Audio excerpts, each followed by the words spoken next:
Deixa eu colocar para gravar. É, eu comentei com vocês na nossa aula passada, meu orientador mandando mensagem agora, é assim, né? Que nós, na verdade, trataremos de um tema bem interessante, é um tema confuso um pouco. Não era, só que se transformou num tema confuso recentemente, que é a responsabilidade civil do transportador aéreo, né? Bem, vocês sabem que o advento da aviação surge ali dentro do final da Primeira Guerra Mundial, teve um investimento muito grande em relação às questões da aviação, sobretudo como uma forma bélica, né, de você conseguir constituir um passo à frente dos demais adversários. Então, nós tínhamos depois, dentro dessa primeira, do final, assim, a gente comenta que aproximadamente 1919, algo nesse sentido, já era possível identificar voos da Europa para a África. Então é uma linha, foi a primeira linha, na verdade, linha aérea que foi estabelecida dentro da aviação, essa ligação entre África e Europa, perfeito? Já em 1928, nós tínhamos ali aquela rota do Cairo, Cidade do Cabo, que foi uma rota muito utilizada, sobretudo pelos britânicos e os franceses, por sua vez, ali na época de 1900, na década de 1930, tinha uma rota muito interessante também, que era a rota Paris, França, sobretudo, para Madagascar, beleza? E somente não, né? A gente está comentando em 1930, mas em 1926 já foi possível o estabelecimento de um voo Europa e América do Sul, só que tinha várias escalas, né? Essa questão das escalas parava, por exemplo, nas Ilhas Canárias, Cabo Verde, Fernando de Noronha, para daí depois chegar aqui, para imaginar, dentro do Rio de Janeiro, mas é nítido que nós tínhamos ali um advento no final, portanto, da Primeira Guerra Mundial e com um boom dentro da segunda Guerra. Né? Foi feito novos investimentos financeiros dentro do impulso, sobretudo econômico, mas muito além disso, tecnológico. Então, essas aeronaves começaram a se desenvolver tecnologias muito interessantes. Nós tínhamos já a estratégia em relação à batalha, a produtividade de aviões em larga escala, e depois de 1950, portanto, encerrada a Segunda Guerra Mundial, nós tínhamos aí sim o transporte aéreo de passageiros, essa aviação, porque não a gente falaria da aviação comercial, envolvendo ali as pessoas que geralmente trabalhavam com os negócios, né? Posteriormente, houve uma outra expansão que está parada agora, a gente, enfim, morre de saudade, mas é o turismo, né? O turismo também foi incentivado dentro depois de alguns anos, ou seja, em 1950 nós temos o estabelecimento do voo comercial de passageiros, em 1960 já o voo também comercial, mas mais envolvendo turistas, enfim, essas situações. Em 1970 nós já tínhamos já voos comportando 450 passageiros, ou seja, se você olhasse enfim, 1970 com o início ali em 1919, é uma evolução e uma revolução muito grande para a nossa sociedade no modo geral, perfeito? Então, é nítido que no começo os aviões, eles tinham uma segurança questionável, né? Não tinha meios que estabelecesse uma confiança, segurança, essa tecnologia era muito restrita, era muito mal desenvolvida, não muito mal desenvolvida, o termo é incorreto, mas ela era pouco desenvolvida. E aí depois, claro, como qualquer outra tecnologia, com o avançar das décadas, dos anos, ela foi se aprimorando dentro do espaço-tempo, perfeito? Então, cada vez mais o transporte aéreo se transformou num transporte muito seguro, só para se ter aquela ideia, né, que sempre se comenta, ele é 2 vezes mais seguro do que o próprio transporte ferroviário, que tinha ali o primeiro lugar dentro desses índices de segurança desse transporte. Tá? A gente não vai falar, o elevador é o transporte mais seguro. Acho que é dispensável falar qualquer tipo de situação em relação a isso, mas, de fato, hoje a aviação, e novamente a gente faz a ressalva, né, a indicação daquele canal do YouTube, do Lito, né, que é brilhante, que trabalha essa questão da segurança da aviação e esse rompimento de tabus que ainda estão parados lá na década de 70 e 60, garantindo, portanto, essa ideia de segurança, sobretudo para voos comerciais, né? Então, hoje é muito difícil ter algum acidente de um voo comercial, e caso tenha, esse acidente nunca será em vão, né? Se tem ali um desenvolvimento em relação à investigação para que não se repita esta questão. Então, por isso que os padrões de segurança de voos se estabelecem dentro de uma relação de redundância muito grande. Então, se aquilo não funcionar, você tem um outro sistema que vai servir para aquilo, ou seja, de fato, é uma redundância que é utilizado dentro desse sistema, perfeito? Então, agora eu vou começar a compartilhar os slides, que a gente vai começar a falar da responsabilidade do transportador aéreo em si, perfeito?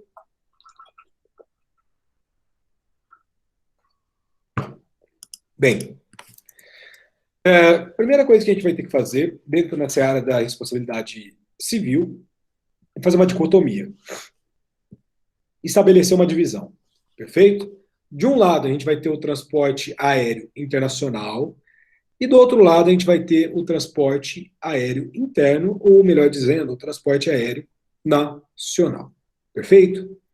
Como está aí no slide para vocês, esse primeiro, ou seja, o transporte aéreo internacional, nós tínhamos ali a ideia da Convenção de Varsóvia, que foi estabelecida em 12 de outubro de 1929, que foi substituída por uma outra convenção internacional, que é a Convenção de Montreal. É muito comum vocês constatarem, vamos dizer assim, dentro da jurisprudência, a remissão, ou melhor, a indicação dessas duas convenções, mas a Convenção de Montreal se deu muito, assim, 70 anos depois, né, da Convenção de Varsóvia. Então, nós tínhamos ali uma convenção no primeiro momento em 1929, depois uma convenção em 1999, mas ela só foi aprovada aqui no território nacional em 2006, por meio do Decreto Legislativo 59, e foi promulgada pelo Decreto 5.910, também do ano de 2006, desculpa. A nossa Convenção de Montreal é, a partir de setembro de 2006, o diploma legal que substitui, portanto, a ideia da Convenção de Varsóvia. O que nós temos, portanto, dentro do artigo 2º dessa convenção?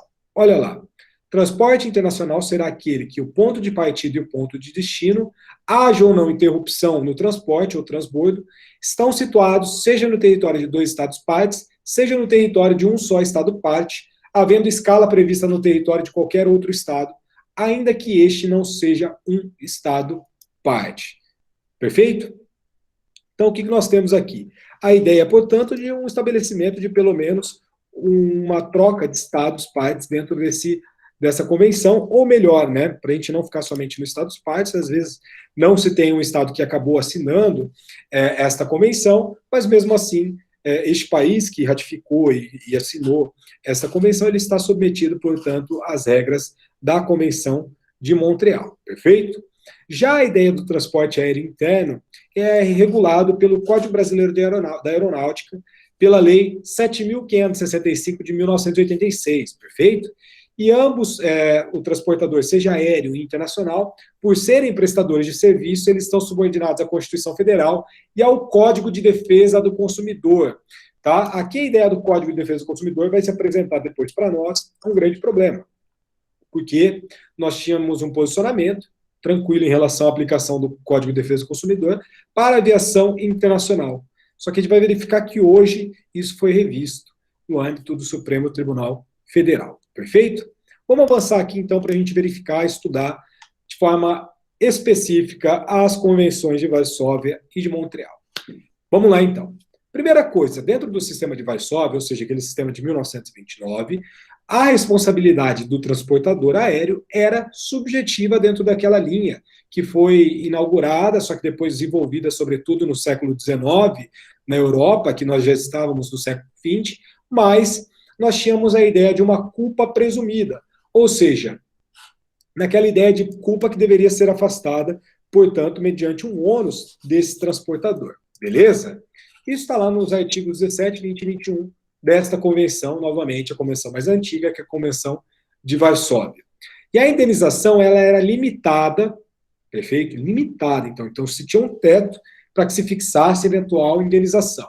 Aqui nós tínhamos, portanto, uma ideia de uma limitação ao valor máximo, na regra do artigo 22, número 1, tá, no item 1 dessa convenção, limitação essa que deixava de existir, passando a indenização a ser fixada com base no direito Civil, Direito Comum brasileiro, perfeito? Ou até mesmo o Código de Defesa do Consumidor, caso houvesse ali uma ideia de dolo ou culpa grave na parte do transportador, e a própria Convenção de Varsóvia indicava para isso. Ou seja, quando nós tivéssemos, portanto, a ideia de culpa dentro de um padrão de verificação e da espécie dolo, nós estaríamos, portanto, dentro de uma indenização que não se limitava, melhor dizendo, a este teto previsto, portanto, no artigo 22, item 1 desta convenção, beleza? Esse ônus da prova cabia à vítima, o que, como Ministério de Responsabilidade Subjetiva, né, acaba sendo um empecilho no plano prático. Já a Convenção de Montreal, que é a convenção, portanto, de 1999, já existe aqui a revolução em relação à responsabilidade subjetiva e a transição para a responsabilidade objetiva. Aqui nós temos a ideia da teoria do risco da atividade, que é aquilo que nós trabalhamos aqui dentro da responsabilidade civil objetiva, perfeito? Então, quando nós olhamos lá o artigo 17, inciso 1, ou item 1, né, aqui a convenção sempre tem uma dificuldade em relação a essas questões, mas fala para nós que o transportador é responsável pelo dano em caso de morte ou lesão corporal de um passageiro, desde que o acidente que causou a morte ou a lesão haja ocorrido a bordo da aeronave ou durante quaisquer operações de embarque ou desembarque. Ou seja, nós temos, portanto, aqui, olha que interessante, nós estudamos na aula passada, aliás, já acho que é 2 aulas, a ideia do início e do fim do contrato de transporte. Aqui, no caso dessa Convenção de Montreal, ela estabelece para nós, já dentro desse inciso 1º do artigo 17, a ideia do início e do fim do contrato de transporte. Ou seja, onde que está o início e o fim? Ó,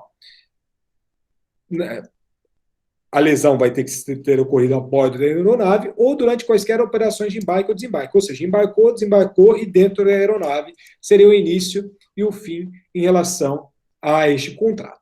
E olha que interessante, que nós também temos uma limitação em relação às 100 mil, né, DES, que é a ideia de direitos especiais de saques, tá? Isso daqui é uma ideia de uma moeda, podemos dizer assim, por que não? Que hoje se representa, portanto, um padrão internacional em relação a um estabelecimento. Só para eu trabalhar com para vocês, ó, aqui isso está desatualizado, mas assim, utilizando como parâmetro aqui 133 mil dólares, mas hoje, um direito especial de saque, deixa eu até entrar aqui, porque isso é Banco Central, eu deveria ter feito isso antes, né? O direito especial de saque, quanto que está isso daqui? Conversão, vamos ver aqui.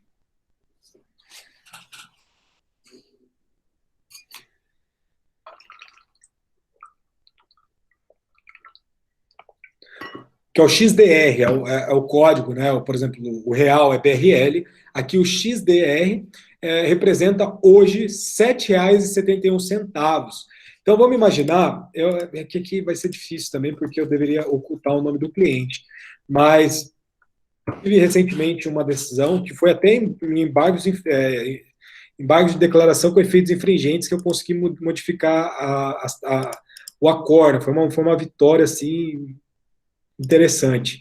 E aí foi fixado em dano moral, e aqui a gente depois vai discutir se o que o STF julgou só diz respeito a dano material ou dano moral, mas aqui nós tivemos, portanto, só para eu assim, estabelecer alguma noção de valores com vocês.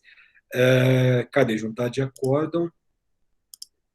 Deixa eu ver se eu consigo compartilhar aqui com vocês. Ó. Deixa eu interromper. Parar a apresentação. Deixa eu ver para ver se eu não...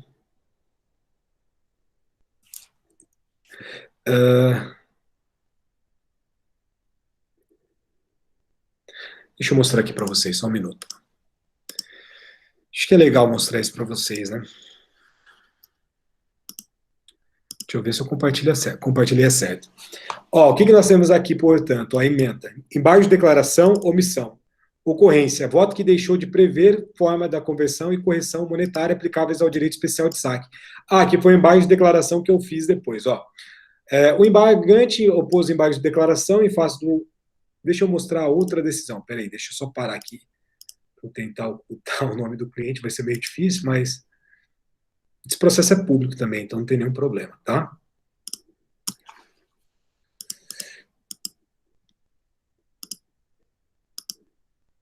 Tá.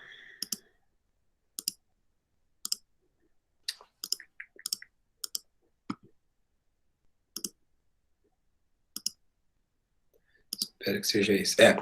Ó, embargo de declaração, omissão, ocorrência, efeitos infringentes. Embargo de declaração conhecidos e providos. Acórdão que deixou de examinar provas dos autos que indicam suficientemente o direito do autor, indenização que deve ser fixada em direitos especiais de saque, reforma do voto, efeitos infringentes. Recurso conhecido e provido com efeitos infringentes. Ó, isso daqui nunca mais acontece na vida. Aliás, acontece sim, viu? Então fala aqui, ó, o embargante opôs embargo de declaração em face do acórdão, aduzindo a opção, vez que manteve a sentença, deixando de considerar que as provas arroladas na exordial são suficientes para provar o direito do autor. Afirma não sei o quê. O que nós temos aqui, ó? Relatório. Opa, aqui já tem o nome já da pessoa. Aqui fala do decreto 5.910 de 2006, ou seja, esse decreto nada mais, nada menos do que a Convenção de Montreal. Faz menção ao artigo 17.2 e 22.2, tá? Dentro dessa convenção, desculpa, e aqui nós temos, ó,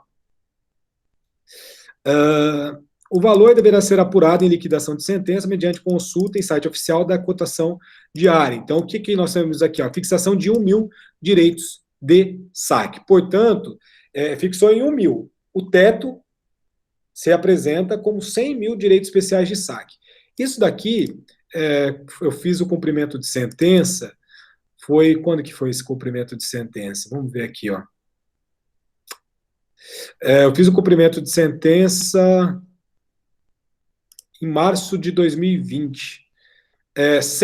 Foi 1.000, né? Foi 1.000 direitos especiais de saque.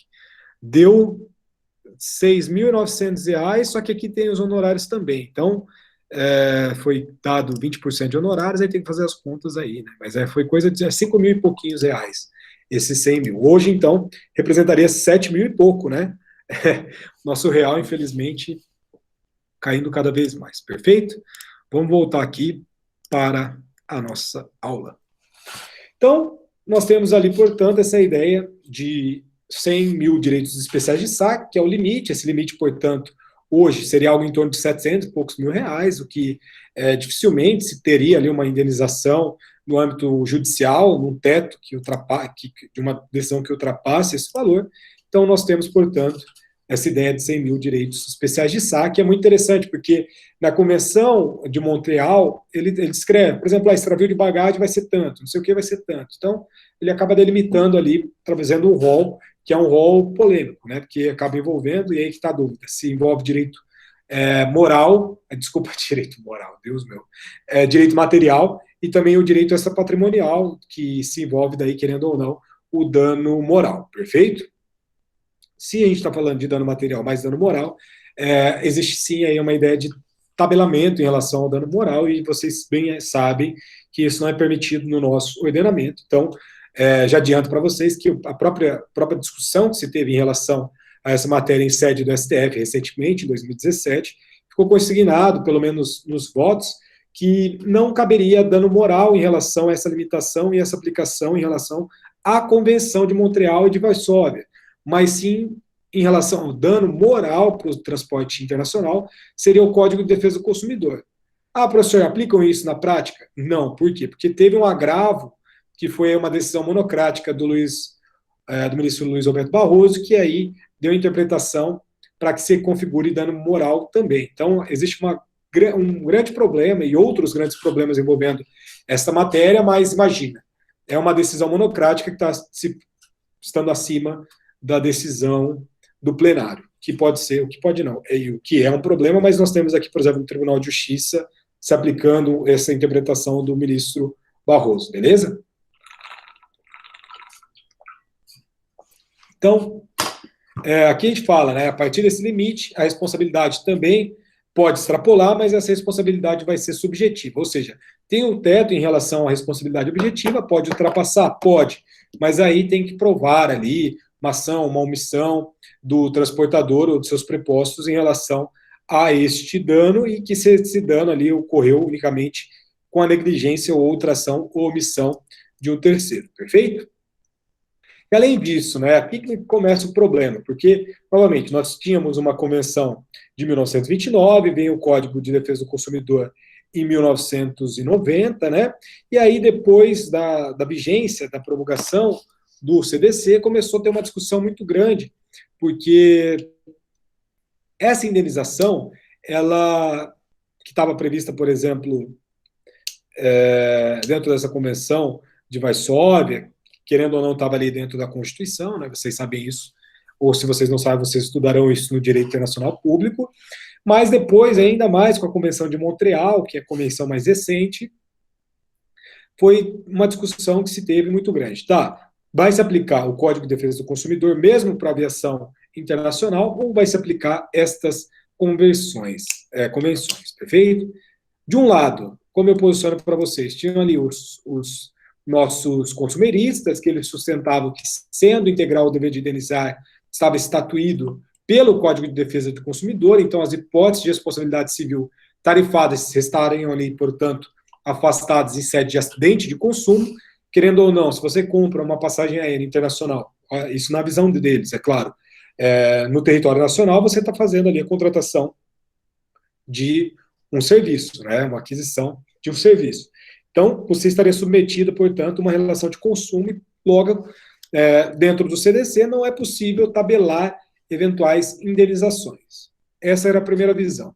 Do outro lado, nós tínhamos ali algumas pessoas alguns doutrinadores que estavam mais voltados para o direito aeronáutico e também para o direito internacional, que entendiam que esse conflito de lei interna e o tratado prevaleceria o tratado, porque esse tratado, na verdade, estaria numa posição hierárquica, até mesmo superior em relação a uma lei ordinária, que seria o nosso Código de Defesa do Consumidor, e esse CDC não poderia alterar a Convenção de Varsóvia. O que aconteceu? É claro que chegou nos tribunais, né? Aqui eu não vou perder tempo para falar da teoria monista, teoria dualista, enfim, em relação ao Código de Defesa do Consumidor, mas a primeira questão que a gente precisa entender é a evolução que isso teve dentro do parâmetro jurisprudencial.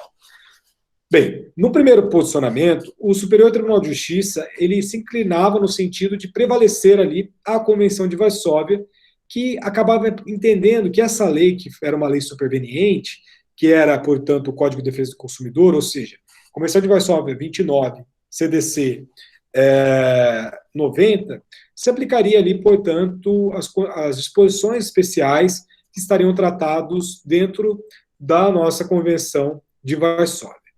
Mas depois, no segundo momento, o entendimento do Tribunal de Cidadania, do próprio STJ, né, acabou sendo modificado. E aqui que está o ponto-chave. Por quê?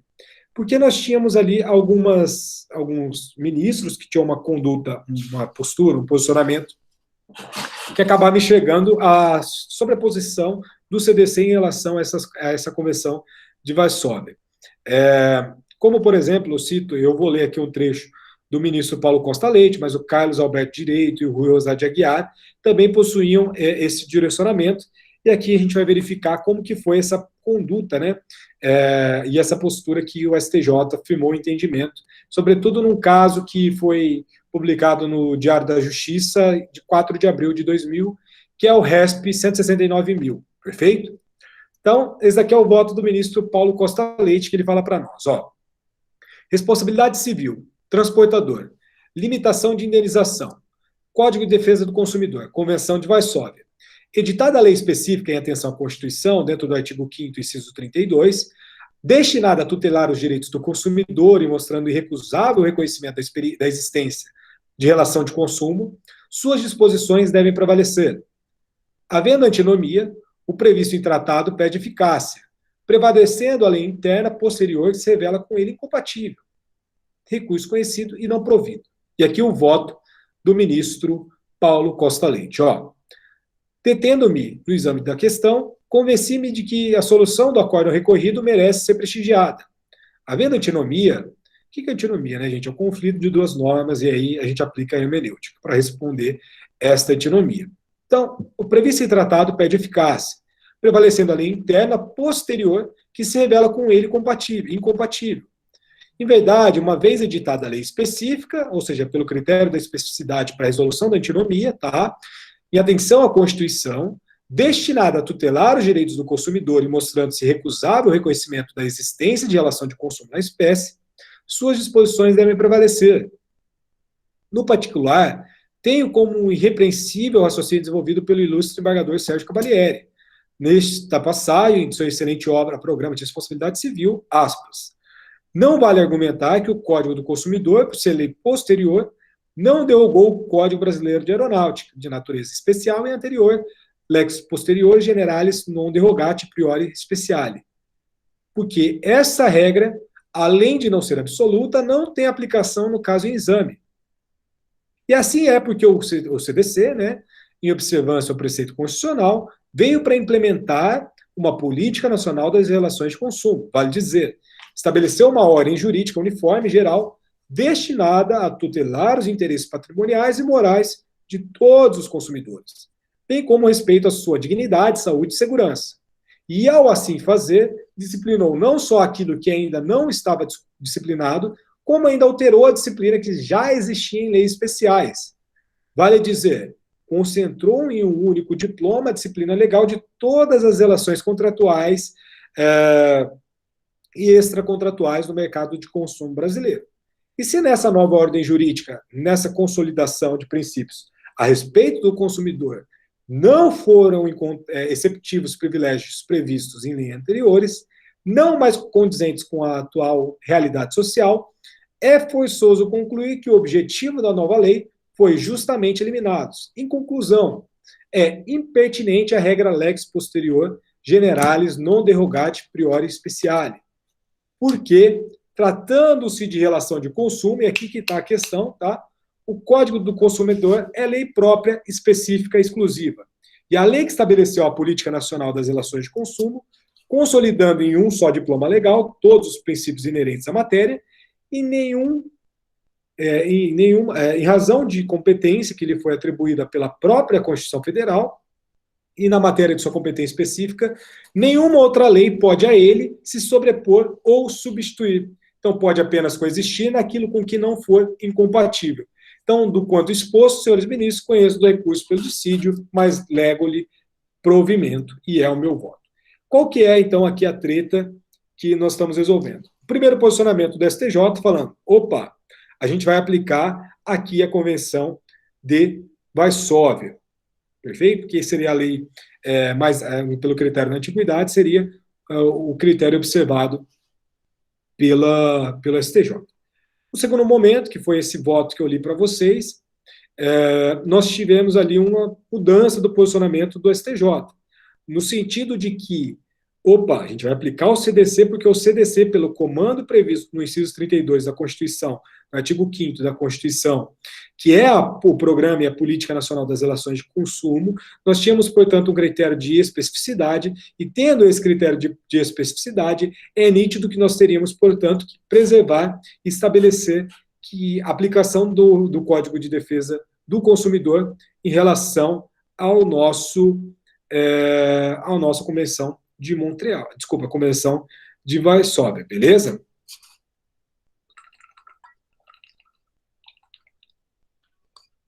Então, beleza. A partir de 2000, nós tínhamos aplicação, portanto, do CDC para o transporte aéreo internacional. Opa, estou indo lá para Dubai. Deu algum problema no meu voo? Relação de consumo, responsabilidade civil objetiva, todas aquelas questões que vocês já sabem, já lidaram aí no plano prático, ou pelo menos já sabem de alguma situação que já ocorreu. Seria a mesma coisa do que um transporte aéreo no âmbito interno, no âmbito nacional, perfeito? Não tinha grandes dificuldades, era bem tranquilo. O que aconteceu? É claro que a gente vai colocar algumas situações, né? Chegou em 2017 uma situação para o Supremo decidir, que era porque até aqui nós estávamos discutindo Convenção de Varsóvia em 1929, CDC, uma lei de 1990. Só que nós tivemos a Convenção de Montreal, que é datada de 1999. Perfeito? Só que somente em 2006, eu estou com 2016 na cabeça, mas somente em 2006 que essa convenção foi ratificada e foi internalizada aqui no nosso plano doméstico. Beleza? Então, essa decisão de 2000 do STJ, claro que não tinha como ser analisado por esta convenção.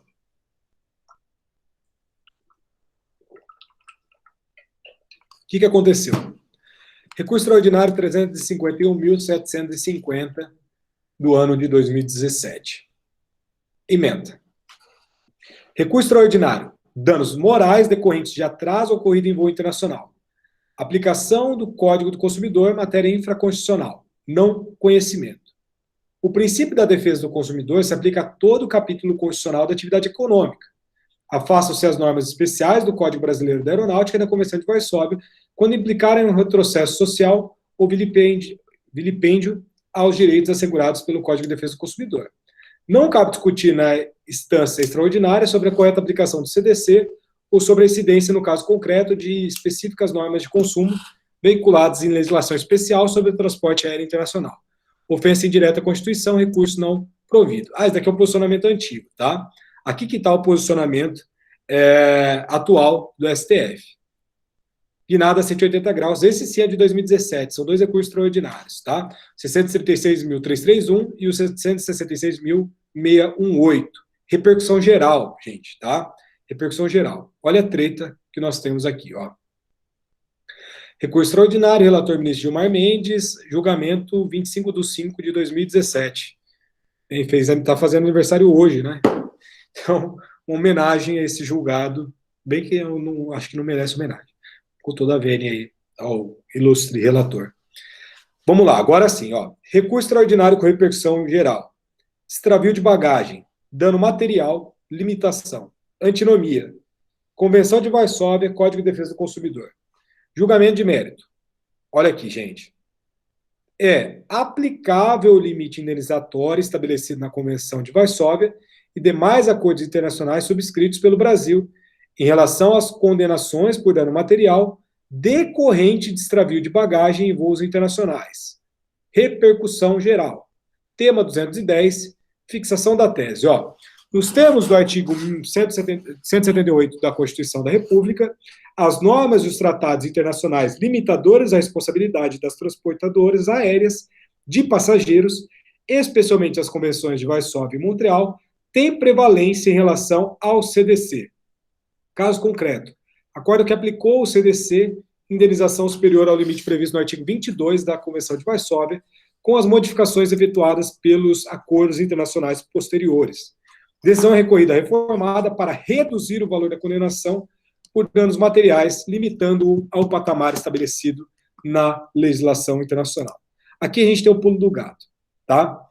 Quando eu falei daquele valor de R$700 mil, é no caso específico de morte, né? Como a gente leu ali naquele artigo 17. O que nós temos aqui? Convenção de Montreal. Desculpa. Convenção de Montreal. Deixa eu abrir aqui para vocês o artigo 22. 22.1, né? 22.2, eu acho. Vamos ver aqui rapidinho. Artigo 22, vamos lá. Limites da responsabilidade relativos ao atraso de bagagem e carga. Deixa eu até abrir aqui para vocês também.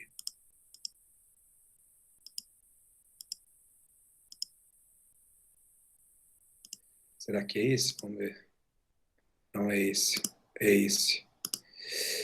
Compartilhar essa guia. O que nós temos, ó, artigo 21, portanto, não interessa, artigo 22. Limites de responsabilidade relativos ao atraso de bagagem e de carga, ou seja, o bagagem, né, por que não extravio de bagagem? 1. Em caso de dano causado por transporte, no atraso do transporte de pessoa, como se especifica no artigo 19, a responsabilidade do transportador se limita a 4.150 direitos especiais de saque por passageiro. 2. No transporte de bagagem, a responsabilidade do transportador em caso de destruição, perda, avaria ou atraso se limita a 1.000 direitos especiais de saque por passageiro, a menos que o passageiro haja feito ao transportador, ao entregar-lhe a bagagem registrada, uma declaração especial de valor de entrega desta no lugar de destino e tenha pago uma quantia suplementar se for cabível. Então, nesse caso, o transportador estará obrigado a pagar uma soma que não excederá o valor declarado, a menos que prove que esse valor é superior ao valor integral, real, desculpa, da entrega no lugar do bem ou do destino. Qual que é a questão que nós temos aqui? Gente, imagina, você foi a Paris, fazer uma homenagem que o cara do grupo LVH lá, né, se transformou no cara mais rico do mundo ontem, e aí já passou lá, o Jeff Bezos já voltou para a primeira posição. Você vai lá para Paris, vai na Galerias Lafayette, né, compra uma bolsa da Louis Vuitton, compra um tênis, pode ser um tênis da Gucci, uma bolsa da Chanel, compra um perfumes da Parfums de Marley, enfim, gasta lá uma porrada de dinheiro. Vou colocar 300 mil reais. Claro, né, isso daí tem toda aquela questão fiscal, eu não vou falar da questão fiscal, estou falando de questão de responsabilidade civil. Imaginemos que você, voltando daquela La Première da Air France, né, Air France, que é a primeira classe da Air France, imagina, né, maravilha, tomando um champanhe, chega ali no Galeão, ou em Guarulhos, e a sua bagagem foi extraviada. O que esse artigo 22 fala para nós? Que você tem um limite em relação ao dano material. Que isso daí é dano material, né, gente? Vocês concordam comigo? Não tem nem que se discutir. Perfeito? E o limite do dano material é o mesmo limite que foi aquele que eu mostrei para vocês, que hoje representaria algo em torno de 7 mil reais. E só excederia esse limite se houvesse uma declaração de bens do passageiro, que é uma declaração que os passageiros quase nunca fazem. Ou seja, você perdeu 293 mil reais por esse extravio de bagagem. Na leitura antiga, o que nós tínhamos? Aplicou o CDC, não tem essa fixação em relação à convenção e tal. Condenação para a transportadora. A partir de 2017, acabou. Tem esse limite, tem esse teto. E aí que está a grande questão. Mas, tudo bem, o próprio Gilmar Mendes, conversando com o Marco Aurélio, eles deixaram ali explícito, foi uma conversa, acho que ou Lewandowski e Marco Aurélio, ou o Gilmar Mendes com o Marco Aurélio. Eu sei que o Marco Aurélio estava no meio disso daí. Que se questionou a questão da limitação referente ao dano moral. Porque vamos imaginar, tá, beleza, tem a limitação em relação a 7 mil reais, aproximadamente, no dano material. Mas vamos imaginar que o dano moral poderia servir ali, entre aspas, como um contrapeso para se fazer uma reparação integral, tendo em vista que nós estamos diante do âmbito da responsabilidade civil. Só que o que aconteceu? Veio esse outro julgado do Barroso que acabou ali causando uma confusão gigantesca, porque hoje também se aplicaria vamos dizer assim, uma imbricação do dano material com o dano moral dentro desse limite.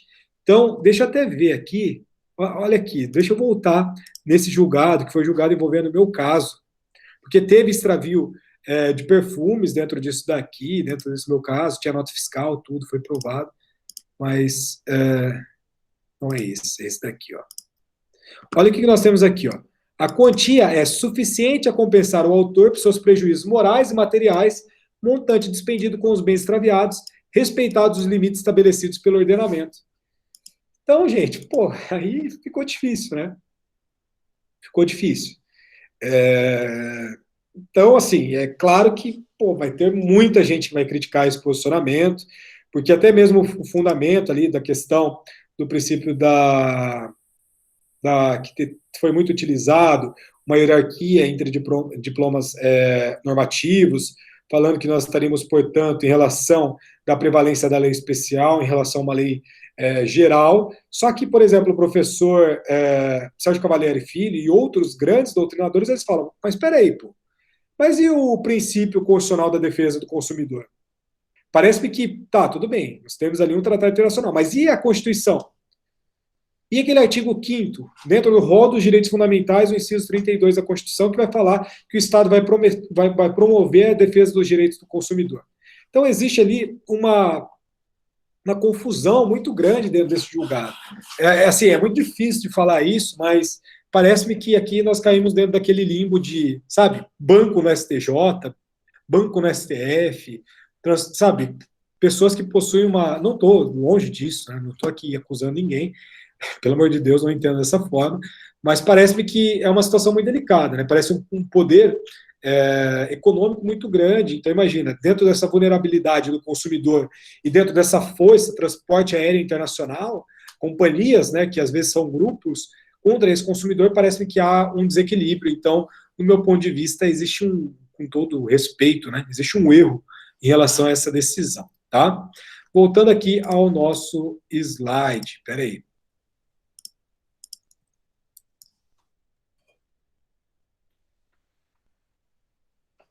O que o Gilmar Mendes falou? Apresentando aí, né? Tá. Em segundo lugar, quanto à aparente antinomia entre o disposto no Código de Defesa do Consumidor e a Convenção de Varsóvia e as demais normas internacionais sobre o transporte aéreo, deve-se consignar que, nesse caso, não há diferente hierarquia entre os diplomas normativos em conflito. Os diplomas normativos internacionais em questão não gozam da estatura normativa supralegal com orientação firmada no recurso extraordinário 466-343, uma vez que seu conteúdo não verse sobre a disciplina dos direitos humanos, tá? Então, sendo assim, a antinomia deve ser solucionada pela aplicação ao caso e exame dos critérios ordinários que determinam a prevalência da lei especial em relação à lei geral e da lei posterior em relação à lei anterior. Então, de qualquer sorte, não creio que o conflito deva ser solucionado essencialmente com fundamento no critério cronológico, critério tempo, né? Prevalecem, no caso, as convenções internacionais, não apenas porque são mais recentes, mas porque são especiais em relação ao CDC. Em relação ao critério da especialidade, observa-se que o Código de Defesa do Consumidor, que é uma norma geral para as relações de consumo, e a Lei 8.078, portanto, de 1990, disciplina a generalidade das relações de consumo, ao passo que essas convenções disciplinam uma modalidade especial de contrato, a saber, o contrato de transporte aéreo internacional de passageiros. Então, prevalece, mesmo nas relações de consumo, as disposições previstas nos acordos internacionais dentro do que está estabelecido no artigo 178 da Constituição, porque se trata de lex specialis, ou seja, uma lei especial que está se sobrepondo à lei geral, né? Aqui também nós temos o voto em relação ao ministro Barroso, mesma questão, né? Só para fundamentar, depois vocês deem uma olhada dentro desse slide. Então, aqui faltou, está escrito a responsabilidade errada. Então, gente, o que nós temos hoje, portanto? A ideia de prevalecer as nossas convenções internacionais em detrimento do nosso CDC, quando se trata, claro, de aviação internacional. Quando nós estivermos presentes diante da aviação nacional, essa limitação prevista lá na nossa Convenção de Varsóvia e Montreal, claro que não serão aplicadas, perfeito? Então, é um ponto que a gente precisa destacar, mas é muito curioso, parece-me que um contrassenso, a gente pega lá a cláusula geral, a nossa cláusula geral não, mas o princípio geral da nossa responsabilidade civil é a reparação integral.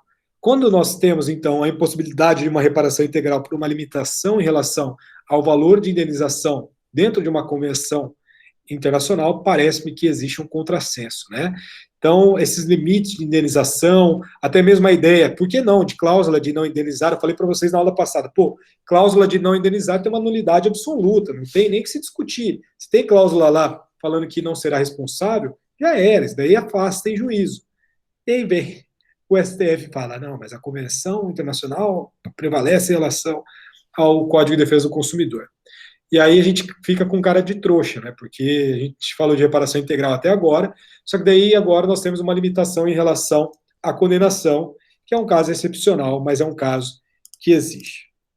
Para o dano moral, deixa eu abrir aqui rapidinho também, que eu falei, mas eu não trouxe o número do agravo que foi julgado pelo nosso querido Barroso.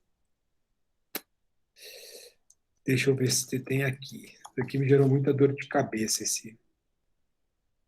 por a sentença aqui no meu caso, peraí.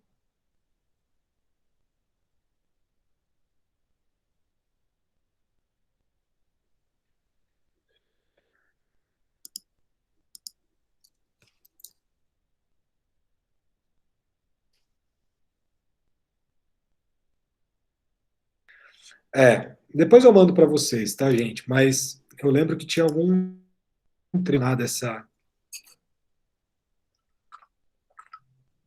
Eu lembro que era agravo de alguma coisa. Ah, tá aqui, ó. Aqui, aqui, que bosta. Tô meio indignado. Deixa eu ver se está no texto. Cadê? Tá aqui. Em primeiro momento, há de se destacar que, neste caso, se faz inserir as normas das convenções internacionais, nas quais o Brasil ratificou, em que pese a presente discussão recaia também sobre o dano moral, aplica-se a jurisprudência do Supremo Tribunal Federal, que entendeu que as normas da Convenção devem incidir, inclusive, quando se trata de danos incorpóreos. Precedentes: STF, agravo no recurso extraordinário 853.697, embargos de declaração, segundo desembargos de declaração. Então, foi nesse caso aqui que o nosso ministro Barroso julgou. Nós julgamos, portanto, o caso do dano material em maio, 25 de maio, comemorando o aniversário hoje, e dano moral numa decisão monocrática do Barroso, o iluminista, em agosto de 2017, tá? Só que é muito interessante, deixa eu abrir aqui, porque eu lembro que no meu recurso eu posicionei algumas questões aqui envolvendo dano moral. E esse papo, esse diálogo envolvendo os nossos ministros. Quer ver? Tem um pouco de paciência comigo, tá?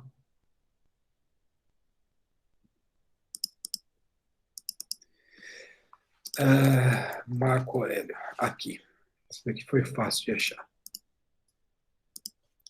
Aqui, ó. Vale aqui também transcrever parte do embate entre os senhores ministros Gilmar Mendes, que era o relator, e o ministro Ricardo Lewandowski. Então não é o Marco Aurélio. Falei que tinha certeza em relação ao Marco Aurélio, mas não era o Marco Aurélio. Ó. Senhor ministro Gilmar Mendes, relator, essa convenção de Varsóvia trata de limitação para os danos morais. Aí o Ricardo Lewandowski fala, a meu ver, como corretamente assentado, tanto pelo ministro Barroso como pelo ministro Gilmar e pelo ministro Marco Aurélio, não está em causa aqui a condenação dos danos morais, até porque o tribunal tem posição no sentido de cindir essas duas questões. O ministro Marco Aurélio foi relator de um acórdão com sua excelência, que revelou, aprovado por unanimidade na segunda turma, em que disse o seguinte: Vossa Excelência me corrija se eu estiver errado, que com relação aos danos materiais, aplica-se sim a Convenção de Varsóvia, mas tendo em conta as disposições da Constituição no que tange à proteção do consumidor, se houver dano moral, nesse aspecto aplica-se inteiramente o CDC, que se encontra inclusive fundado, arrimado na Constituição Federal. Apenas isso. E o ministro Gilmar Mendes fala assim, de acordo. Então, porra, tem o Gilmar, no voto que foi feito pelo plenário, tem essa consignação que se limitava a dano material e não dano moral. Só que o iluminista colocou no plano ali, portanto, da responsabilidade envolvendo danos incorpóreos, danos extrapatrimoniais, a limitação dos valores referentes ao dano moral também, para nossa tristeza. Tenso, né? Vocês estão tristes igual eu ou não? Tá de boa? Tá? Vocês estão conseguindo entender? Vocês ficam quietos? Vocês não falam? Manda sim, manda não. Tô com coberta, tô sem coberta.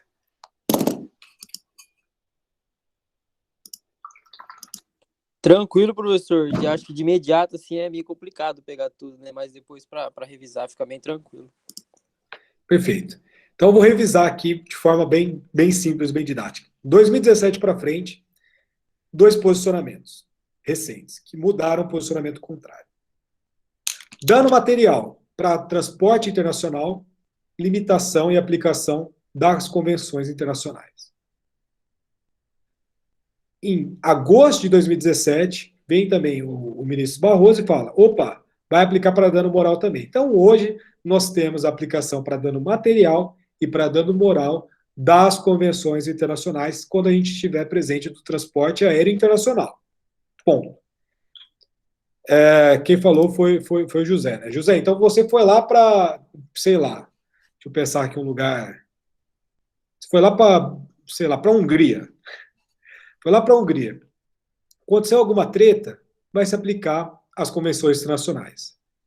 Só que, por outro lado, você fez uma viagem para Bahia, para Salvador, e teve ali o extravio da sua bagagem. Vai se aplicar o Código de Defesa do Consumidor. Perfeito? Para aviação nacional interna, CDC. Para aviação internacional, convenções internacionais. Beleza? Nas convenções internacionais, nós temos as limitações referentes ali aos valores pagos de indenização, com as exceções que ninguém consegue ultrapassá-las. Perfeito? É isso que a gente precisa entender. Beleza?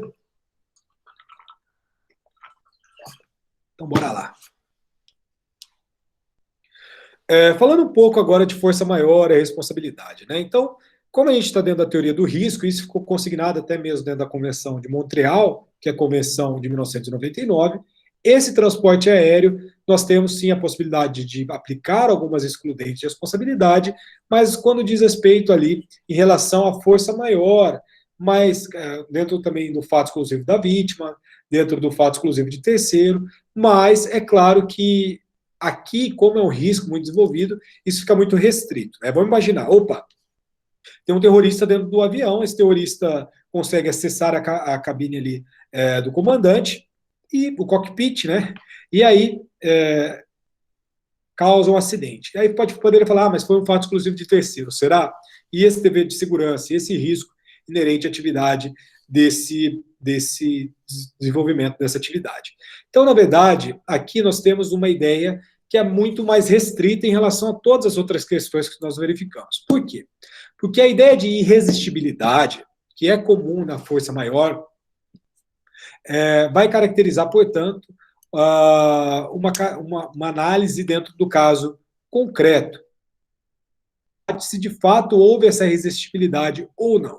Porque hoje nós temos, graças ao desenvolvimento da tecnologia, a possibilidade de a gente, por exemplo, vai ter uma tempestade, está tendo ali aquelas questões de vento, todas aquelas ideias que as próprias tecnologias hoje são fáceis da gente conseguir apurar, né? Como bem posiciona, tem um jurista, acho que ele é magistrado do Tribunal de Justiça de São Paulo, Marcos Fábio Morcello, que trabalha uma obra brilhante, que é a Responsabilidade Civil no Transporte Aéreo. Ele vai falar para nós que existe, na verdade, um estado da técnica, e esse estado da técnica vai ser o fundamento da aferição da responsabilidade do transportador aéreo, tendo em vista essa sofisticação tecnológica das aeronaves e dos serviços de apoio ao voo, tá? Então, aqui, por exemplo, hoje nós temos a ideia da tecnologia fly-by-wire, né? Que é a ideia de você conseguir fazer, dentro da tradução livre, aquele voo por um fio, ou seja, um sistema de um controle de voo que permite que os comandos do computador passam a ser ali enviados por fios elétricos que são distribuídos dentro da cabine de comando para todas as asas. Então, nós temos ali, vamos imaginar um computador de bordo que seja capaz de trabalhar dados, milhares de dados de forma simultânea e que ajuda muito esse piloto que está envolvido dentro dessa missão ali de transportar esses passageiros, beleza? Então, como eu coloquei para vocês, né, essa ideia de cúmulos nimbus que causam as piores tempestades, hoje é totalmente permitido e facilmente de detecção dentro do voo. Então, dentro até mesmo de 5 minutos antes, dá para tranquilamente o piloto desviar, alterar essa rota de segurança para que ele não passe por esse cúmulos nimbus, né? Então, na verdade, hoje, dentro de toda a tecnologia, é muito difícil que se tenha um acidente aéreo, e os números mostram isso na aviação comercial. Mas, mesmo assim, nós temos alguns casos trágicos, a inaugurar, né, pelo voo da Air France 447, que caiu em 2009 no Atlântico, é um voo Rio de Janeiro-Paris.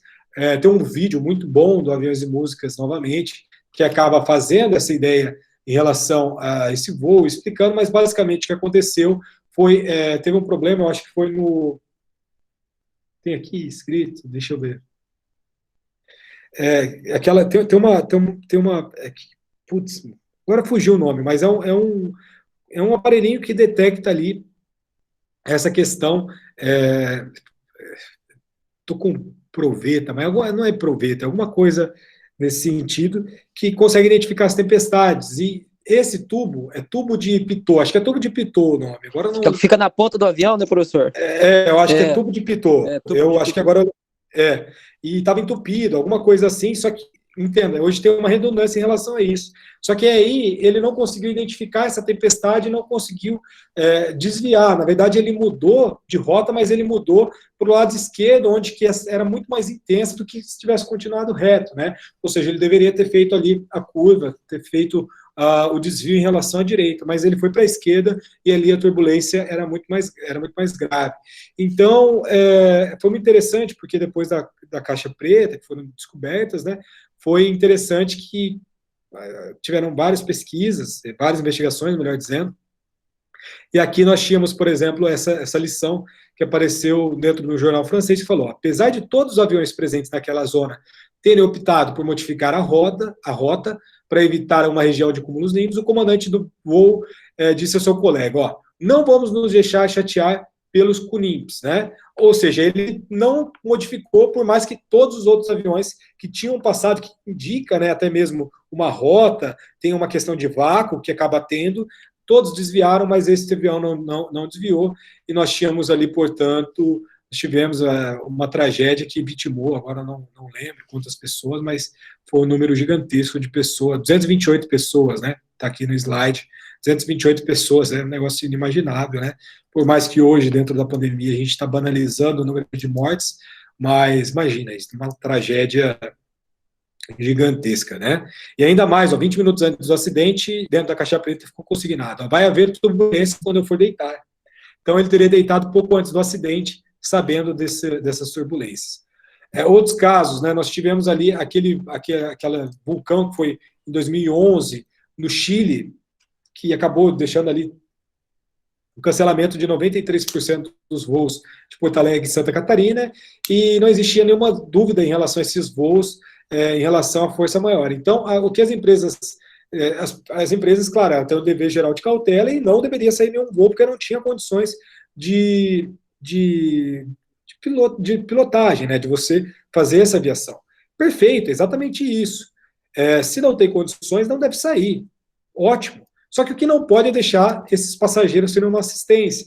Então, aqui nós tivemos ali algumas informações que foram omitidas. Dentro do caso do CDC, o dever de informação é algo veemente, que é repetido por vários dispositivos, mas o consumidor tem esse direito de informação, e muitos consumidores, dentro dessa situação, ficaram sem nenhuma possibilidade de assistência. Porque, novamente, 93% dos voos foram cancelados, dentro desses dois estados da unidade federativa, então não tinha ali, deveria ter, mas não tiveram assistência. Além disso, aquele triste acidente que aconteceu em Congonhas, que foi uma situação lamentável em relação a um erro também de pista, que não conseguiu frear, vamos dizer assim, né, que acabou vitimando 199 pessoas, que foi ali um erro de manete, né, ao invés de colocar para frear, foi um negócio terrível também, que é muito bem explicitado em relação ao nosso Aviões e Músicas, eu recomendo, tá? Aqui no transporte aéreo nacional, a gente fala em relação, lembrando que esse daqui, o Código Brasileiro de Aeronáutica é anterior ao CDC, nós temos aqui a relação de responsabilidade estabelecido dentro do Código Brasileiro de Aeronáutica, responsabilidade em relação ao transportador, não vai divergir em relação à Convenção de Varsóvia, só que, novamente, gente, hoje nós aplicamos o CDC para o transporte aéreo nacional, perfeito, sem grandes dificuldades, beleza? Uma peculiaridade que eu queria dizer para vocês, que a responsabilidade do transportador aéreo é aquela que se estende também aos passageiros gratuitos, ou seja, que viajarem por cortesia, os tripulantes, diretores e empregados que viajam ali dentro dessa aeronave, sem prejuízo de eventual indenização por acidente de trabalho. Um caso muito interessante, muito triste também, aqui nós temos, infelizmente, uma quantidade um pouco maior de acidentes envolvendo voos fretados, voos jatinhos, enfim, voos particulares. Nós temos 2 ações daquele caso do Tuca, acho que é Tuca Mendes, né? Que é o piloto da Stock Car, que acabou falecendo. Não, Tuca Mendes é outra pessoa. Tuca Mendes, acho que é o irmão do Tuca Rocha. Tuca Rocha. O Tuca Rocha era um piloto da Stock Car, teve um acidente. É uma matéria muito legal que eu li na revista Piauí, eu vou mandar para vocês, que aí eu acho que vocês já ouviram falar, deixa eu parar de gravar aqui, né? Daquele advogado